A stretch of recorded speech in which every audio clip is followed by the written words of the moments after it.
and welcome. It is a frigid Wednesday afternoon, about 20 degrees out, and with wind chill feels like 5 according to Apple Weather. Very excited to be presenting this 1997 Land Cruiser HZJ75 with the 4.2 liter inline 6 turbo diesel. Just a massive inline 6, and it's definitely got some power. It's a blast to drive. I have very, very rarely, if ever, seen these in the United States. It's come from a collection and a collector that we work with reasonably often from South Africa, and has been in the States now for a little while. I have gotten a lot of enjoyment out of it. It is a blast to drive again. And yeah, we'll do a quick walk around. So up front, you get the big bully bar, makes for a gloriously aggressive look, and you get your winch, KC rally lights, original South African plates. And yeah, everything is in pretty good shape. There's definitely some wear and tear, some nicks and dings, paint imperfections, little tiny bit of corrosion in some areas, like got a little bit of rust starting to form there, and the winch has some wear areas. Winds are up to 40 miles an hour today, so and really for most of the week, so please excuse me for the wind noise. We'll try to edit it out. You get your radio antenna here, which is and swings and swivels. And then behind the bully bar, bumper bar, you get your stock glass headlights. Front grille is in good shape behind the bully bar. You've got your turn signal indicators on either side. There is a little bit of abrasion where the quarter panel up front meets the hood, but other than that, the paint is in pretty good shape. It's a little bit faded, but makes for a nice, rugged, kind of utilitarian look, and it is uniform. There's a couple spots where it's starting to crack here, and you do get this nice intake duct, nice bubble up front. Land Cruiser badging here with more marker lights. I should point out there's a little bit of bubbling starting to form in the hood here. Not bubbling, but there's some rust creeping in under the paint here, but it is reasonably minor and could be caught early. Yes, so these have flip out windshields, I believe, and there is a little bit of corrosion underneath, but nothing that looks like it would prevent anything from flipping outwards, and the hinges look like they're in good shape. The windshield itself and the ceiling trim is also in nice shape. Back to the front quarter panel though, wheel and tire in nice shape. You get Radar Renegade big off-road tires, and then you also get your manual diff lockers, which is nice. Less stuff to break, always a positive in my opinion. Driver's side door looks good. Glass looks good. You do have a little bit of tint all the way around. Door pull looks good. Mirrors look good. You get these cool little pilot windows for a hot day. You can deflect some wind into the car. We did just shoot a little bit of the driving video, so it's not 100% clean, but very close. Door looks good. You do have a little bit of a rust spot starting to form, but otherwise in quite good shape. We'll just check out the trim, the outer edge here, also in nice shape. Just a little bit of paint missing in some areas and a tiny little rust spot starting to form there. Same thing here, a little bit of paint missing on the edges and corrosion starting to form, but nothing substantial. Definitely some rust / corrosion up here. It looks, like these rails are starting to corrode a decent amount, but not irreparable. Just could, use some attention, I would say. Rear door, you got the tint on the glass, and the glass is in nice shape. Rear driver door looks good. Again, door handle looks good. You just have a little bit of corrosion starting to form down low here. Then you get these nice running boards, tubular with galvanized plating, galvanized diamond plating. rear of the truck looks nice. You have your slide open window in the back, and all the window seals look quite good. Rear of the cab in nice shape. Looking now at the driver's side wheel and tire, also in nice shape. The tires have plenty of life left, plenty of meat. The bed part of the body on the driver's side also looks good. You get these cool little Land Cruiser branded flaps. I believe this may be, so this should be, I guess you could hook up air to this, and there is a line there. So, yep, there is an onboard air compressor. We will test that. Exhaust here, and then the bed. You get this cool little exoskeleton over the bed in addition to the bed itself, with harnessing points that are interchangeable. You can move these little loops around that you see all around the edges, and the bed will fold out, which I'll demonstrate now. Spare tire on the rear, also in good shape. I would like to add, and then here's how you do that spare tire. It's a swing out arm, so nice and simple. What I love about the Land Cruiser is the simplicity of everything. And then easy peasy. Not too many bells and whistles. Everything is very straightforward. And yeah, there's your bed.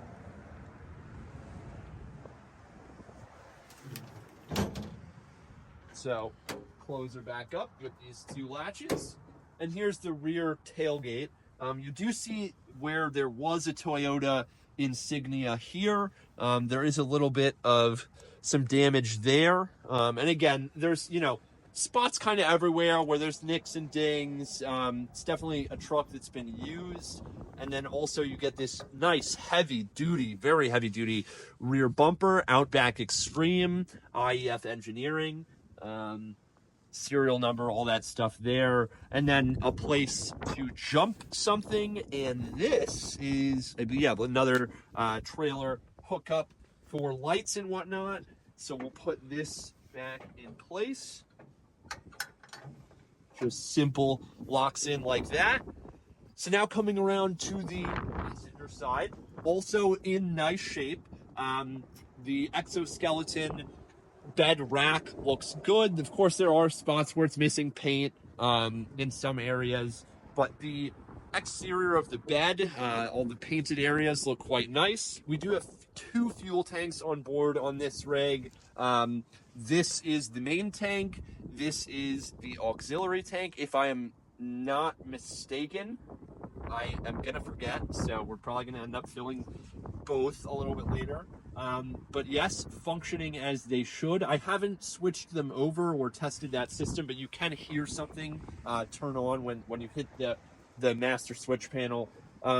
So rear passenger side wheel and tire, again, in nice shape. Same bit of corrosion along the roof rails, the rain drainage rails, unfortunately, and also the rear passenger side of the cab looks good. Rear passenger door looks good as well. Again, you get tiny little nicks and dings along where the door meets the body, but the door itself is in nice shape along with the running boards. Coming around to the passenger front door, same story, in nice shape, pile of windows, mirror, both door handles look good. But then at this seam, you do just have a little bit of paint missing where there is a little bit of corrosion, just ever so slightly starting to form.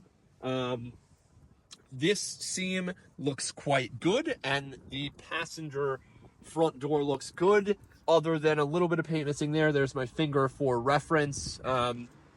Looks quite nice overall. Running boards look good. You get the cool Safari snorkel, and the passenger side of the windshield looks good.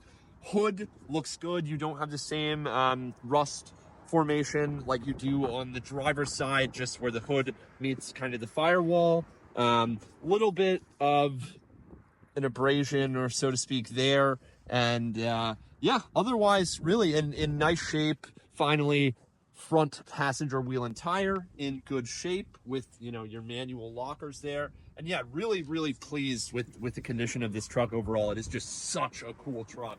Inside, outside, behind the wheel, as a passenger, I am truly obsessed with it.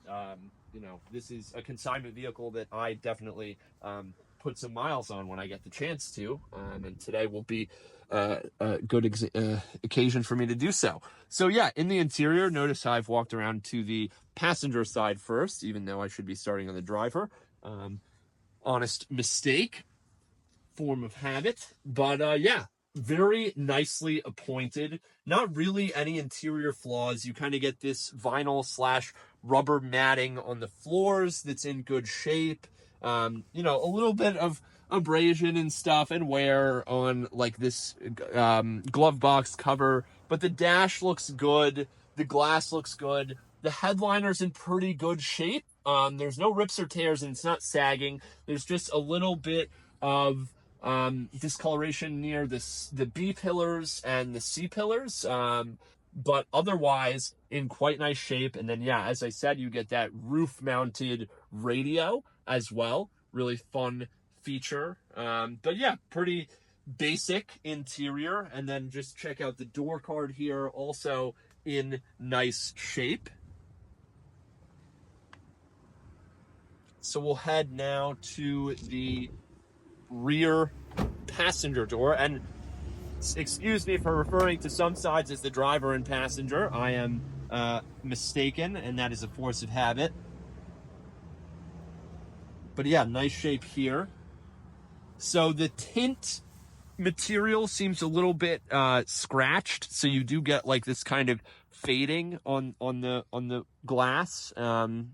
Might be hard to see on camera, but otherwise, yeah, really nice shape in the interior. The rear bench looks great. The backs of the front seats look great.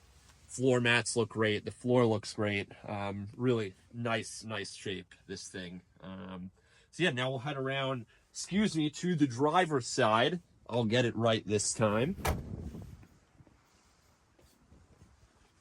My hands are freezing cold. So driver's side rear, same story, the same kind of fading on the glass from that tint material, I think just being old, but the door card's in great shape. Seat back's in great shape. And the styling is so, you know, function over form, and, you know, form comes second, and the form on this looks amazing as well. But, you know, when you put functionality first, you get this very utilitarian look that is quite handsome in my opinion, and something that we seldom see here in the States.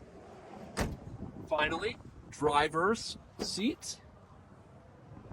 So a little bit of wear here, a tear starting to form here. The EGT temp gauge has popped out. Some glue would probably do you well there. Otherwise, yeah, everything that you'd expect. You know, not too many bells and whistles. And honestly, there are so many switches that aren't labeled. I am not sure what everything does. We have hit them all. We have definitely figured out how to turn the air compressor on, although I don't have the hose that goes in the fitting, but we can figure out a way to test whether there's pressure in the system. And then it sounds like there's been a switch to switch over the fuel tanks, but again, not 100% sure, and nothing is labeled, so it's a little bit difficult to tell. But they all do illuminate as they should. Lastly, let's just take a look at the engine bay.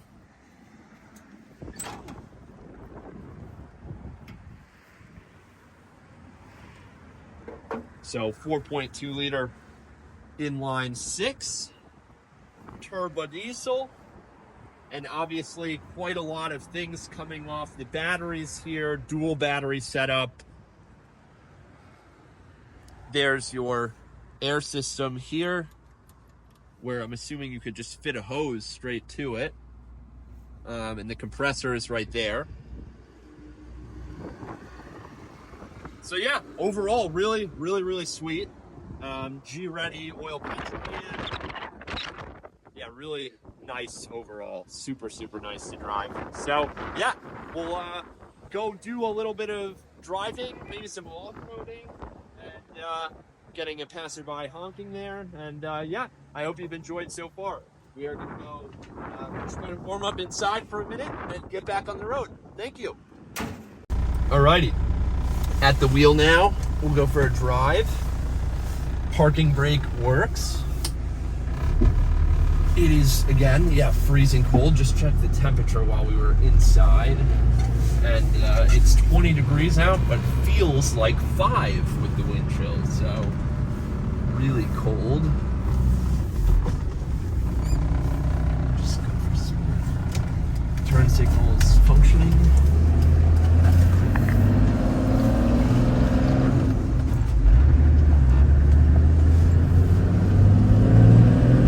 Boost gauge on my upper right up here, so can definitely hear the turbo. I'm gonna let it warm up a little bit more before getting on the boost big time. But yeah, drives great. Not really any squeaks and rattles at all, actually. I mean, it's definitely a pretty raw feeling truck, but really fun to drive, and you sit nice and high. The driving position is nice. The cabin is cozy. We do have the heat on right now, but it's not functioning because I believe it's disconnected. And then yeah, everything on the gauge cluster functioning, the odometer, the speedometer, there's a tachometer here, the fuel gauge is working, the filter and glow plug light is working for the start, and then you've got an EGT gauge down here. I'm gonna take a right here.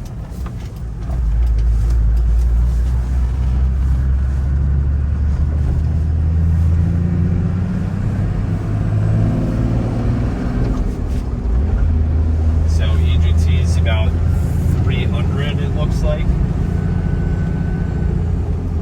Comes up a little bit as we go up the hill.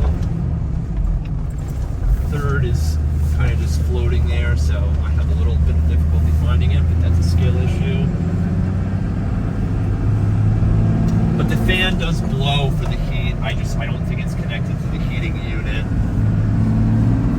And plenty of power. It's we've done a lot of Defenders, and I have owned personally a turbo diesel OM606 or 603 G-Wagon, and that was a great car. But honestly, this is my first time driving an import turbo diesel Land Cruiser, and it is just great.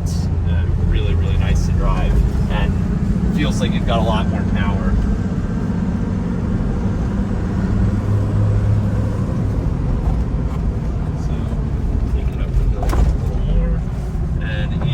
Yeah, it's still 300. Coming up the hill, it's definitely climbing. Just above 3 now. Now up to 4. Just hovering at 4 there.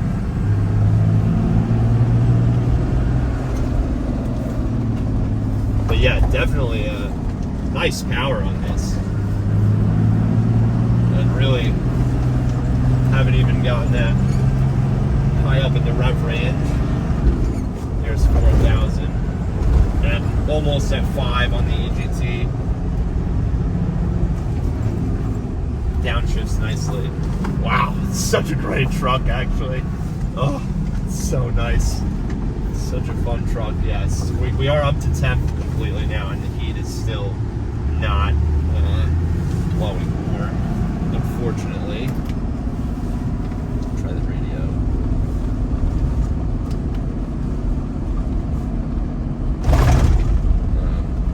I've never used the radio in this, so I'm not 100% sure, but it is displaying correctly. So it looks like there's an auxiliary input, so we'll try it with a phone cord. brakes work really well. And then another really great feature is you get your radio up here.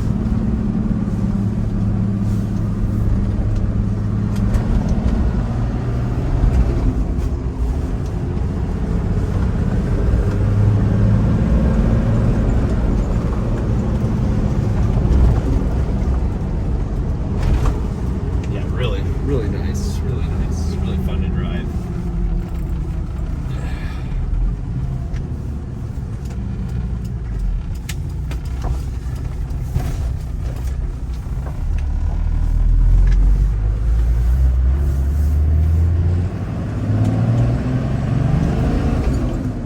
Yeah, it doesn't really want to go over 4,000 like you can, but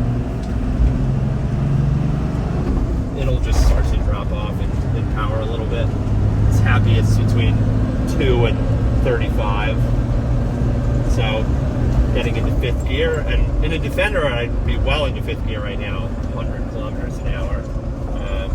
But you know, it's totally chilling at 104th. Coming up the hill again, little hill, and we'll do a big hill, so we got, you know, EGTs as high as we can get them, just for a test there.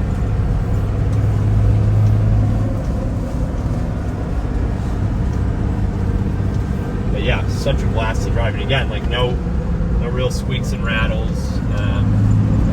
Pretty sturdy. And I am not driving slowly. We've been pretty much constantly at a 60 to 80 kilometer an hour clip here. And in corner as well. Obviously it's a truck, so it can only corner so well. But yeah, really, for how it's pretty reasonably sized truck, and it's quite nimble considering.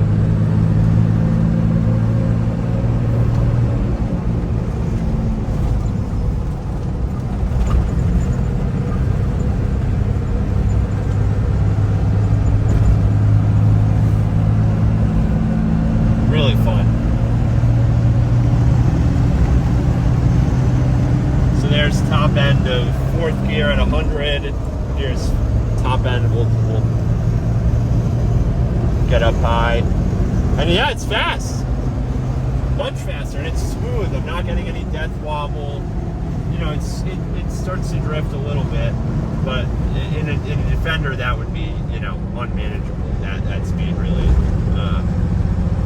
And yeah, there's really, wow, it's incredible actually. I'm super pleased with this. So we'll hit the hill now and report back. All right, here's our pretty large hill for a quick EGT test coming up the hill in 2nd gear. All right, so we've entered the hill at right around 200, climbing to 300. I'm gonna shift up into 3rd. Oh, I'm gonna downshift again. I gotta be faster than that, buddy. Come on. Thank you. All right, there's 400 EGT temp. Sorry, I gotta maneuver around here because it's in a weird place, down by my knee. All right, coming up on 500 EGT temp. Still got a ways to go in the hill.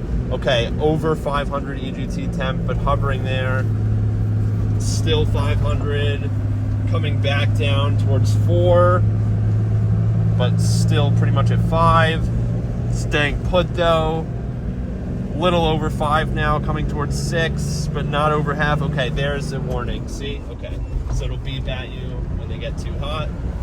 And now we are cooling back down. I'll upshift to 5th. And now we're back down to 4, now to 3.5, and cooled off. So it did turn red and beep at us to let us know that we were getting a little hot there. Sorry about this, that's frustrating, but functioning as it should. Cool, that's cool. And obviously I think I could have downshifted to keep the temps down, or upshifted. And everything would have been all right. But yeah, CD gauge working as it should. And yeah, really, again, just such a nice little truck. That's the radius. It does function. I'm not sure how to actually work. So the push to talk is working.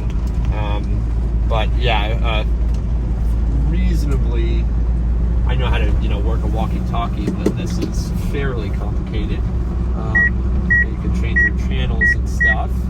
Do all this. Do a scan. But yeah, functioning as it should. I'm sure it just need to be set up properly. And yeah, there you have it. Alrighty, a true cold start. It is, well, we're recording on my phone, but at least, I think 25 degrees, 20 degrees, quite cold out, and especially windy. Just a cold start. Ice cold on the exhaust. Oof. It's freezing out.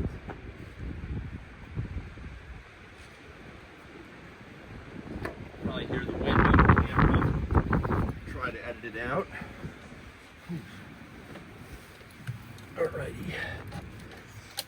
So let the glow plugs go.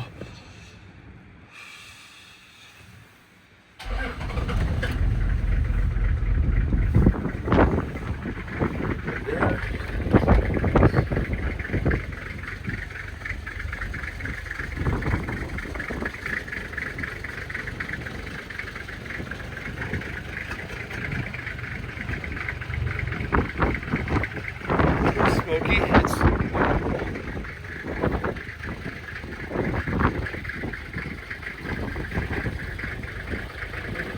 open the hood up.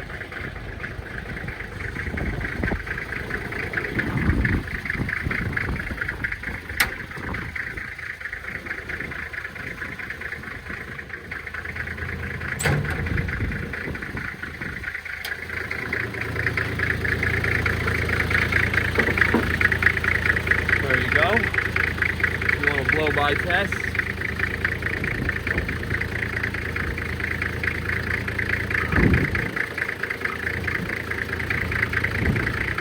Looks good. Pretty good there.